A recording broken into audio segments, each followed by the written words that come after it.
ஓம் ஸ்ரீ குருப்யோ நம. ஸ்ரீ மகாபரிவாஜனம் மகாபரிவாஜனம் மகாபரிவாஜனம். இன்றைக்கி தெய்வத்தின் குரல் பாகம் 5 சங்கர சரித்தம் என்ற தலைப்பில் பெரியவா சொல்கிறத மேலே வாசிக்கிறேன். இது பக்கம் 709 ஆரம்பிக்கிறது. இன்னொரு காரணமும் உண்டு.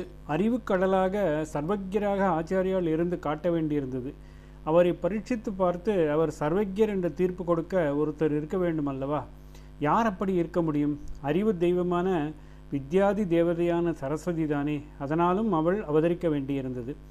குமரியில மண்டனர்கள் பிறந்து பெருமளவு பௌத்த நிராகரணம் செய்த பின்னரே ஆச்சாரியால் அவதரித்தது. அதாவது தேவர்கள் வந்து பிரார்த்தித்து கொண்ட பிறரும் சுமார் 50 வருஷம் தள்ளியே சுவாமி அவதரித்திருக்க வேண்டும். நன்றாக பசித்து சாதம் போட்டால்தான் முழு சத்தும் உடம்பில் ஒட்டும் என்கிற மாதிரி நன்றாக காக்க வைத்து அவதாரம் பண்ணினார் போலிருக்கிறது. தேவர்கள் கொடுக்க வேண்டிய பெடிஷன் வந்தாகிவிட்டது. யோகியதா அம்சமுள்ள ஒரு தம்பதி அவதார புத்திரனை பெறுவதற்கு கொடுக்க வேண்டிய பெடிஷனும் அப்புறம் வந்தது.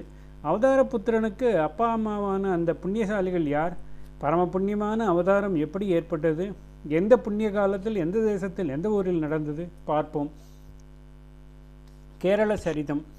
பாரத தேசத்தில் அப்பொழுது பரவியிருந்த அவைதிக சூழ்நிலையிலும் கூட வைதிக அனுஷ்டானங்களை கூடிய மட்டும் விடாமல் இருந்த பிரதேசத்திலேயே சத்துக்களாக உள்ள ஒரு பிராமண தம்பதிக்குத்தான் பிள்ளையாக பிறப்பதென்று சுவாமி சங்கல்பித்திருந்தார். அது மலையாள தேசம் என்றும் அதில் காலடி என்பதே அவதார ஸ்தலம் என்றும் அநேகமாக எல்லோருக்கும் தெரிந்திருக்கும். அந்த உத்தம தம்பதியின் பேர் சிவகுரு ஆரியாம்பாள் என்பதும் சில பேருக்கு தெரிந்திருக்கலாம். நீளமாக நீண்டு கொண்டு போகும் மேற்கு தொடர்ச்சி மலைகளுக்கு மறுபுறம் மேற்கு சமுத்திரத்துக்கும் மலைத்தொடர்களுக்கும் இடையில் இருப்பது மலையாள தேசம். கேரளம் என்பது அதன் சம்ஸ்கிருத பெயர். ஒரு பக்கம் மலையும் மறுபக்கம் ஆழமும், ஆழி என்றால் சமுத்திரம் தானே இருப்பதால் மலையாளம், கேரம் என்றால் தென்னை.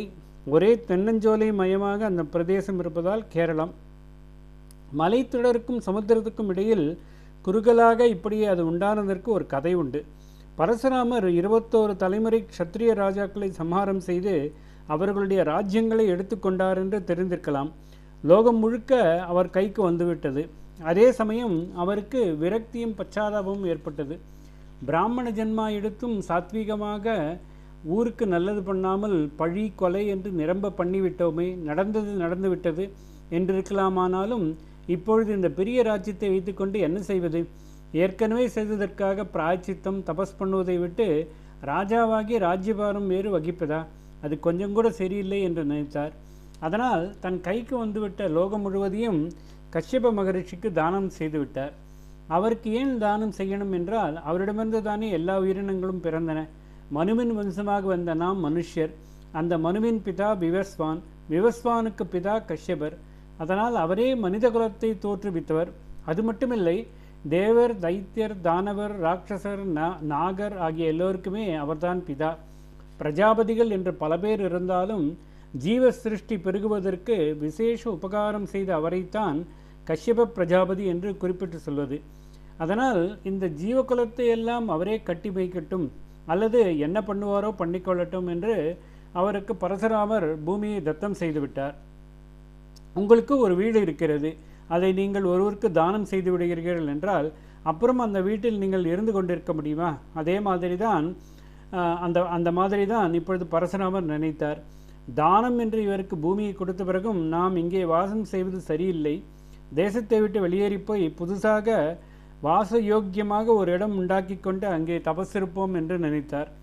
அவரால் நடக்க வேண்டியிருந்த காரியத்தை ஞான திருஷ்டியில் அறிந்த கஷ்யபரும் அந்த ரோஷக்காரருக்கு ரோஷமூட்டி அவர் நினைத்தபடியே செய் வைப்போம் என்று நினைத்து தத்தம் பண்ணிவிட்ட சொத்தில் பாத்தியத்தை கொண்டாடாதே, இந்த நிலப்பரப்பின் எல்லை தாண்டி போய் சேரு என்று விரட்டினார். பரசுராமர் புறப்பட்டார். நிலப்பரப்புக்கு எல்லையாக இருந்த மேற்கு தொடர்ச்சி மலையில் ஏறி சஸ்யம் என்ற பர்வத உச்சிக்கு போனார். அக்காலத்தில் அந்த மலையை ஒட்டினார் போல மறுபக்கம் மேற்கு சமுத்திரம் இருந்தது. அதாவது மலைக்கு அந்தண்டை மலையாள தேசம் இல்லை, ஜலம்தான் இருந்தது. சமுத்திர ராஜாவிடம் அவர், இதுவரை பூலோகத்தில் உள்ள நிலப்பரப்பில் இனிமேல் நான் வசிப்பதற்கில்லாமல் ஆகிவிட்டது, தேவலோகத்துக்கு போகவும் முடியாமல் சப்த சஞ்சீவிகளில் ஒருவனான நான் இந்த பூலோகத்திலே இருந்து கொண்டு லோகக்ஷேமாத்திரத்துக்காக தபஸ் செய்து கொண்டிருக்கும்படி ஈஸ்வராக்கி இருக்கிறது. அதனால் இப்பொழுது நீதான் ஒரு உபகாரம் செய்யணும். என்னவென்றால், இந்த மலைக்கு அந்த பக்கம் நீ கொஞ்சம் விலகிப்போய் நான் வசிப்பதற்கு கொஞ்சம் நிலப்பரப்பு ஏற்படுத்தி தர வேண்டும் என்று கேட்டுக்கொண்டார். ராமர் அணை கட்டுவதற்காக அலையை அடக்கி கொண்டவர் சமுத்திரராஜா. பரசுராமருக்கும் உபகாரம் செய்ய நினைத்தார். இவரோ மகா கோபக்கார பிராமணன். அதனால் நாம் எவ்வளவு தூரம் விலகி போனாலே இவருக்கு திருப்தி உண்டாகுமோ அதற்கு குறைவாக செய்தோமானால் சண்டைக்கு வருவார் என்றும் நினைத்தார். பரசுராமனிடம் தங்கள் கையில் தாங்கள் தபசிருந்து பரமேஸ்வரனிடமிருந்து பெற்ற பரசு கோடாரி இருக்கிறதல்லவா, அதை சமுத்திரத்தில் வீசி எறியுங்கள். எவ்வளவு தூரத்துக்கு ஜலம் எழுப்பி தெரிக்கிறதோ அவ்வளவு தூரம் நான் பின்வாங்கி கொண்டு தங்களுக்கு பூமி வெளிப்படும்படி செய்கிறேன் என்று சொன்னார். அப்படியே மகாசக்தரான பரசுராமர் மலை உச்சியிலிருந்து சமுத்திரத்தின் மேல் பரசுவை வீச அது சமுத்திரத்தில் விழுந்து பல மைல் தூரத்துக்கு வடக்கு தெற்காகவும் அதைவிட குறைவாக கிழக்கு மேற்காகவும் ஜலம் எழும்பி தெரித்தது. அந்த பரப்பளவு முழுவதுமிலிருந்து சமுத்திரம் பின்னுக்கு போய்விட்டது. பூமி வெளிவந்தது. அதுதான் மலையாள தேசம். பரசுராம க்ஷேத்திரம் என்றே அதற்கு பெயர் இருக்கிறது. இன்றைக்கும் அங்கேதான் பரசுராமன் என்று பெயர் வைத்துக் கொள்பவர்கள் இருக்கிறார்கள். முதலில் அங்கே செம்படவர்கள் தான் வந்து குடியேறினார்கள். அங்கங்கே தீவுகளில் அத்தியாவசியமான, அதாவது ஒழுங்குமுறை செய்யப்படாத, அங்கங்கே தீவுகளில் அவ்யவஸ்திதமான, அதாவது ஒழுங்குமுறையற்று செய்யப்படாத பாஷைகளை பேசிக்கொண்டு வாழ்ந்து வந்த செம்படவர்கள் இங்கே வந்து சேர்ந்தார்கள். பரசுராமர் அதை நல்ல வைதிகமான புண்ணிய பூமியாக்க வேண்டும் என்று நினைத்தார்.